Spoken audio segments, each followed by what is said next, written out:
ನಮ್ಮ ಪಕ್ಷದ ಕಾರ್ಯಕರ್ತ ಹಾಗೂ ನಾಯಕರಾಗಿರುವ ಸಂಗಮೇಶ್ವರವರು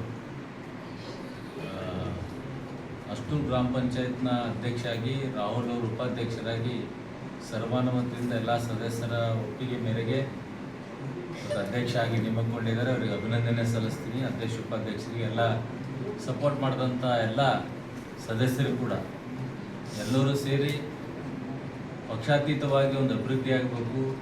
ಮತ್ತು ಅಷ್ಟೂರು ಗ್ರಾಮ ಪಂಚಾಯತ್, ಯಾಕಂದರೆ ಅಷ್ಟೂರು ಗ್ರಾಮ ಪಂಚಾಯತ್ಲಿಂದ 2-3 ಗ್ರಾಮಗಳು ಇವಾಗ ನಗರಸಭೆಗೆ ಸೇರ್ಪಡೆಗೊಂಡಿದೆ ಬೀದರ್.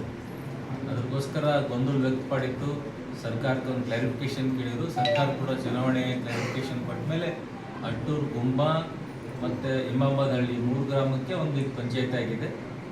ನೂತನವಾಗಿ ನೇಮಕ ಆಗಿದ್ದಾರೆ. ಒಳ್ಳೆಯ ರೀತಿಯಲ್ಲಿ ಮಾಡ್ತಾರೆ. ಯುವಕರಿದ್ದಾರೆ, ಭಾಳ ಜನರ ನಂಬಿಕೆ ಇದೆ. ದೇವರನ್ನು ಪ್ರಾರ್ಥನೆ ಮಾಡ್ತೀನಿ, ಒಳ್ಳೆಯ ರೀತಿ ಆಡಳಿತ ಕೊಟ್ಟು ಅಭಿವೃದ್ಧಿ ಮಾಡಲಿ ಅಂತ ನಾನು ಹೇಳಕ್ಕೆ ಇಚ್ಛಪಡ್ತೀನಿ. ಅದರ ಜೊತೆ ಈ ಪವಿತ್ರವಾದ ನಮ್ಮ ಸನಾತನ ಧರ್ಮದ ಒಂದು ಹಬ್ಬ, ಇದು ಬೆಳಕಿನ ಹಬ್ಬ, ದೀಪಾವಳಿ ಹಬ್ಬದ ಸಮಸ್ತ ನಾಡಿನ, ಜಿಲ್ಲೆ ಹಾಗೂ ನನ್ನ ಮತಕ್ಷೇತ್ರದ ಜನರಿಗೆ ಶುಭಾಶಯ ಕೊಡ್ತೀನಿ.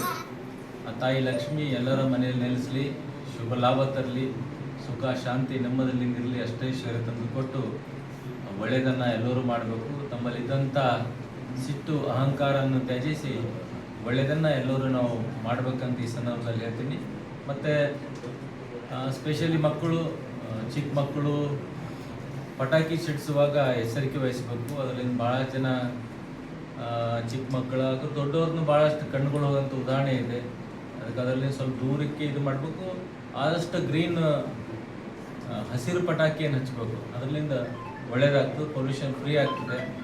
ಏನು ಕೇಂದ್ರ ಸರ್ಕಾರ, ರಾಜ್ಯ ಸರ್ಕಾರ ಮಾನದಂಡ ಇದೆ ಪೊಲ್ಯೂಷನ್ ಬೋರ್ಡ್ದು, ಅದು ನಾವೆಲ್ಲ ಮಾರ್ಗಸೂಚಿ ಅನುಸರಿಸಬೇಕು ಅಂತ ಹೇಳಕ್ಕೆ ಇಚ್ಛಪಡ್ತೀನಿ. ಇನ್ನೊಂದು ಸಲ ಸಮಸ್ತ ನಾಡಿನ ಜನತೆ, ನನ್ನ ಮತಕ್ಷೇತ್ರ ಜನತೆ ಎಲ್ಲರಿಗೆ ದೀಪಾವಳಿ ಹಬ್ಬದ ಹಾರ್ದಿಕ ಶುಭಾಶಯ ಕೊಡ್ತೀನಿ. ಜೈ ಹಿಂದ್.